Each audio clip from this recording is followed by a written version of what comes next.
So, dear students, today I will discuss the structure of biological membrane. So, as we know, the biological membrane, this is also called the cell membrane.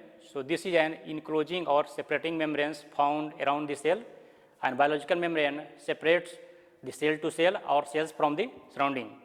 So, it acts as a selectively permeable barrier within the living organisms, and primarily it consists of phospholipid bilayer with certain proteins such as immediate proteins, then integral proteins and peripheral proteins along with the polysaccharide molecules. So, these things we will discuss in details on coming slides.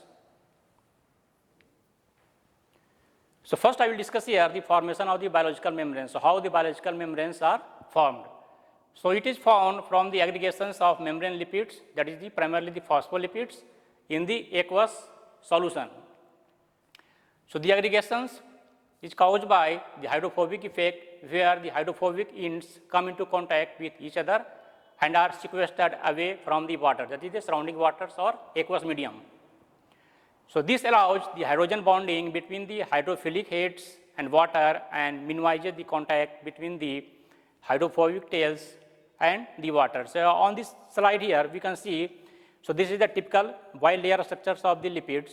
So, here in one of the liplets we can see the hydrophilic head and hydrophobic tails. This hydrophobic tail is primarily formed from the fatty acid chains, and hydrophilic heads are formed from the phospholipid moiety. So, these upper and lower, these two are the aqueous medium, that is the surrounding mediums of the biological membrane. So, now coming to detailed structures of the biological membrane. So, the lipid bilayer consists of two layers, as we know, that is the outer layers and the inner layer. So, the components of the bilayers are distributed unequally between the two surfaces to create asymmetry between the outer and inner layer. That is, the component of one of the layer may not exactly match with the other layer. So, certain proteins and lipids, they rest only on the one side of the membranes, but not on the other side of the membranes, and this gives the asymmetry between the membranes. So, this asymmetric organization is important for the cellular functions, cellular functions such as cell signaling, cell recognitions, cell adhesions and different of the functions. So, in eukaryotic cells, the new phospholipids are manufactured by endoplasmic reticulums towards the cytosolic side of the cells, and from there the new plasma membrane or cell membranes are formed.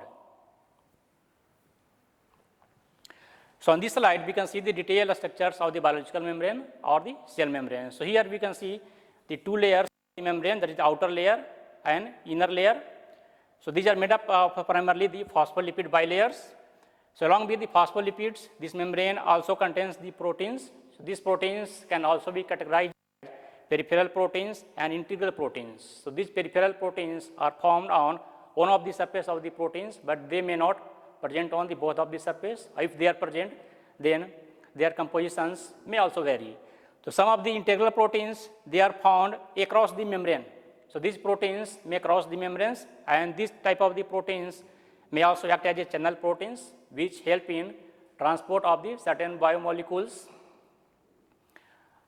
And along with these biomolecules, there are certain other compounds such as carbohydrates are also present there in form of the glycoproteins and glycolipids. So, glycoproteins means here the proteins and carbohydrates are attached and they form together the glycoproteins. Similarly, the glycolipids, here the lipids and carbohydrates are attached together. So, in the membrane also at some places cholesterols are also present, especially in case of the animal cells. So, this cholesterol actually give the special rigidity to the biological membrane. So, now we will see each component one by one in somewhat in detail. So, first component that is most common is the lipid one. So, the biological membrane is made up of lipids such as hydrophilic heads and the hydrophobic tails. So, the hydrophobic tails are the hydrocarbon, which are primarily made up of the fatty acids, whose length and saturation is important for the membrane fluidity. Then the fatty acids in the lipids can either be saturated or unsaturated. So, based on the saturation or unsaturations of the fatty acids, again fluidity or rigidity of the membranes may vary. So lipid rafts also occur when the lipid species and proteins aggregate in the membranes, and raft-like movements are seen in the biological membranes. So this promotes the motility and fluidity of the membrane, which is also required for the survival of the cells and membrane transports, etc. So here we can see the detailed structures of some of the lipids here which are found in the cell membranes. So this is the basic structures of the triacylglycerol or triglycerides, where one molecule of the glycerol joined together with 3 molecules of the fatty acids, and will form the triglycerides or triacylglycerols. So in triglyceride, suppose one molecule of this fatty acid chain is removed and replaced with some other type of the moieties like phosphate and choline here, and this can form the phosphatidylcholine. Similarly, in case of the glycolipids, that fatty acid molecules can be replaced with the sugar. So here the glycerol, phosphate and cholines, they will form the hydrophilic head regions and these fatty acid chains which can be saturated or unsaturated. So this will form the hydrophobic tails. So in case of the unsaturations of the fatty acids, at the places where double bonds are inserted, there is a bending or kink-like structures are formed in the structure. So similarly, in the case with the glycolipids also, anastrol or especially the cholesterol in animal cells are also formed in the membrane. The next component is the protein.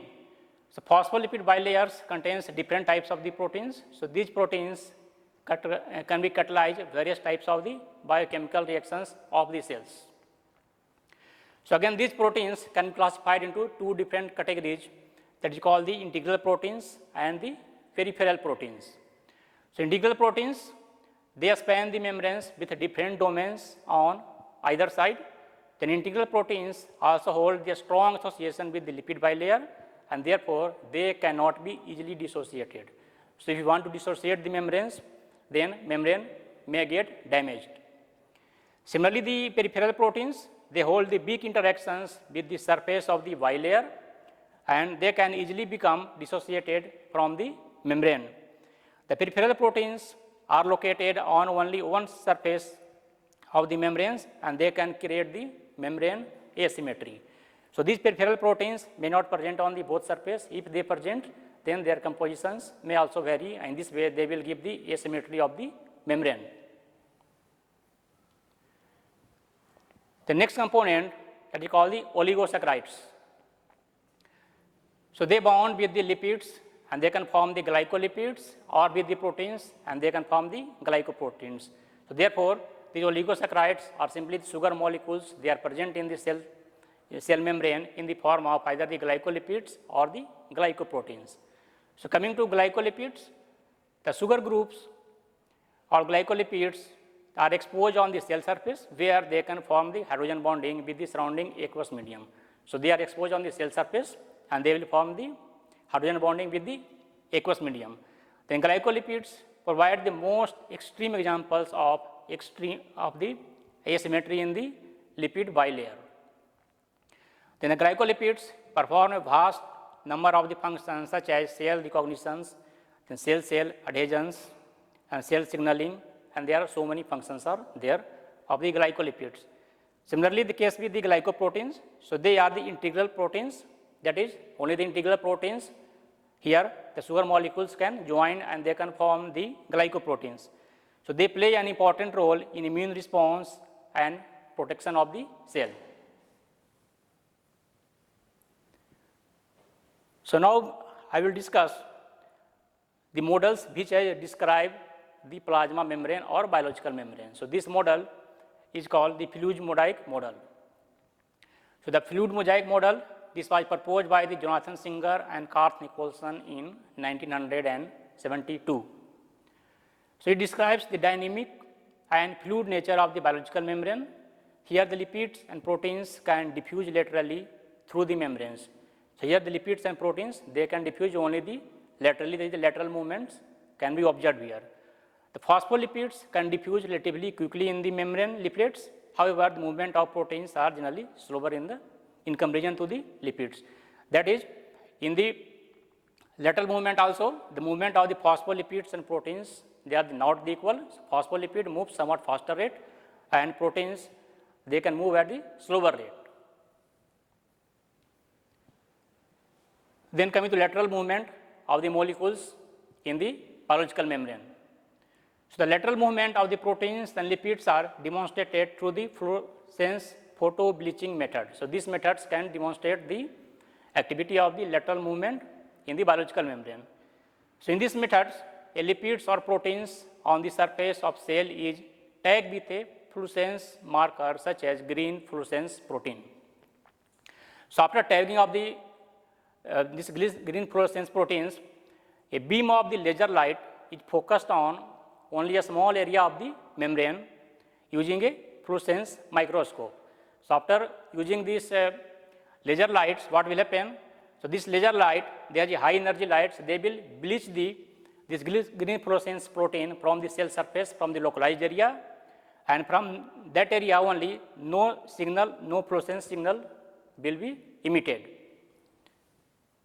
So afterwards, we have to observe that area for the emission of the fluorescence signal.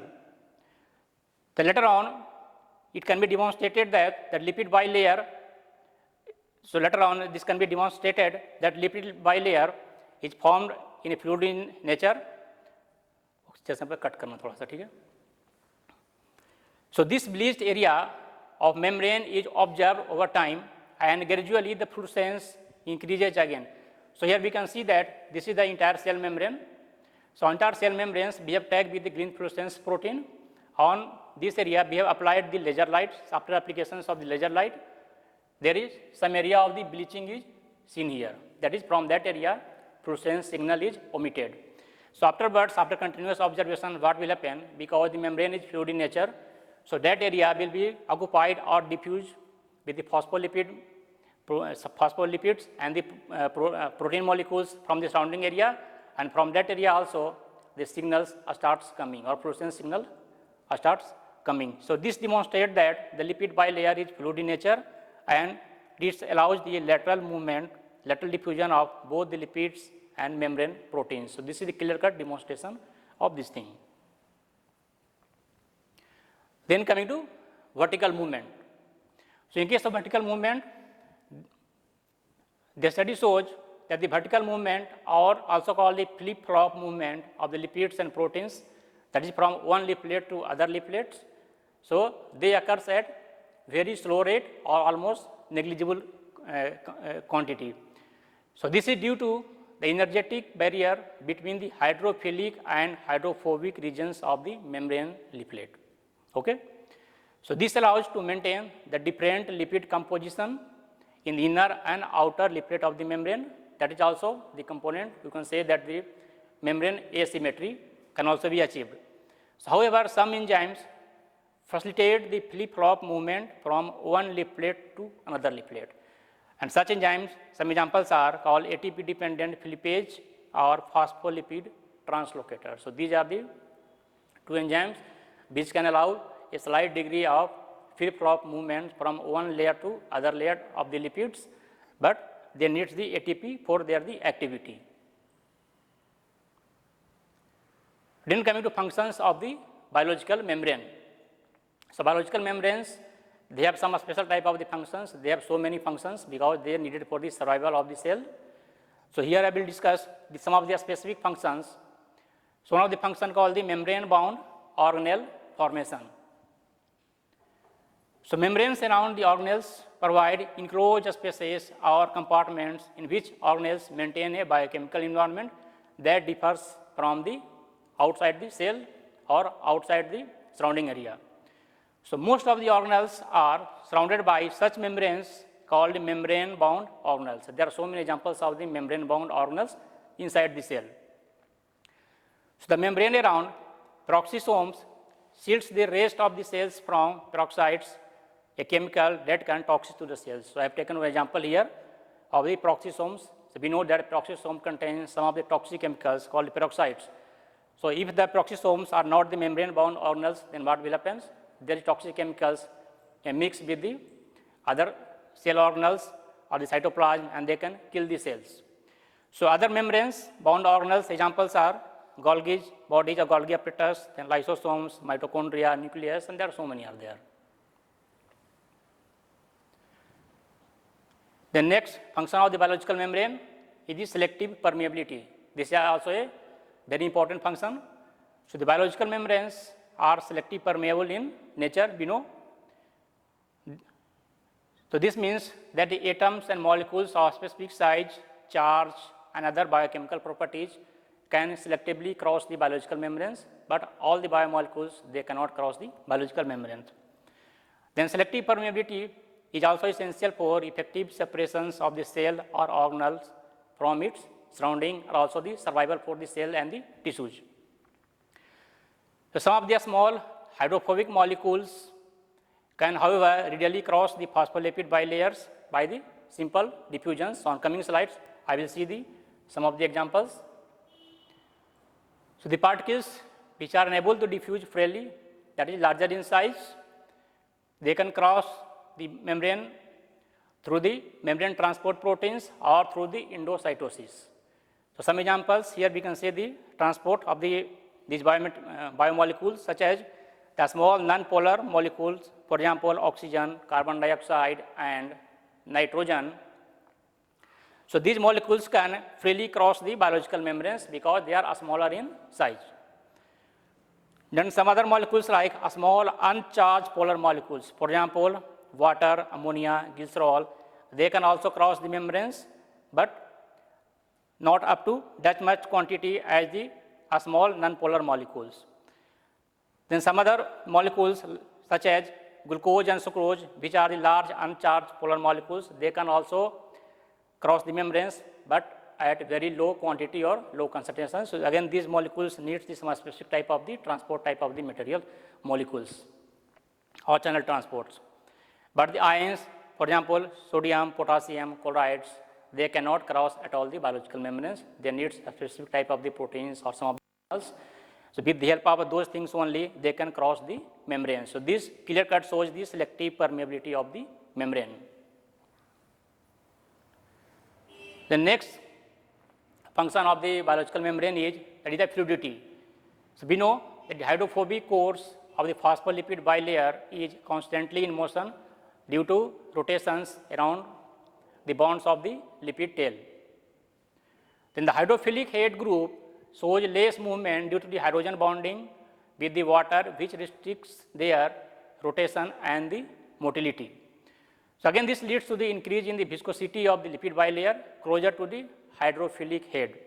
Therefore, we can say that the membranes are somewhat viscous near to the aqueous contact. So below a transition temperature, the lipid bilayer also loses fluidity and become a gel-like solid, which also depends on saturation and hydrocarbon chain length of the fatty acids. So we know that the fatty acids can be here either saturated or unsaturated. So melting points of unsaturated fatty acids are lesser in comparison to the saturated fatty acids. So thereby, the smaller chain fatty acids and unsaturated fatty acids, if they are present in the membranes, so they will enhance the fluidity of the membranes or the vice versa. So in animal cells, the membrane fluidity is also modulated by the inclusions of the cholesterol, that is the cholesterol. Then the cholesterol tends to stiffen the bilayer, making it more rigid and less permeable. So these cholesterol molecules are actually inserted in the biological membrane at the places where the unsaturated fatty acids are formed. Because the unsaturated fatty acids, where the double bonds are inserted, they form a kink-like structure. So in places of the kinks, these estrol or cholesterol molecules are inserted, and they give the somewhat rigidity to the biological membrane. So this is about the lecture. So the key points here for the students are that the biological membranes are lipid bilayer. They are made up of primarily the phospholipids bilayer along with the proteins and the polysaccharides and other molecules. So these were originally described by the Jonathan Singers and Garth Nicholson in 1972 by the famous Flues-Moravec model. So these biological membranes are selectively permeable and they are essential for survival of the cell, tissues, and the organisms. Okay.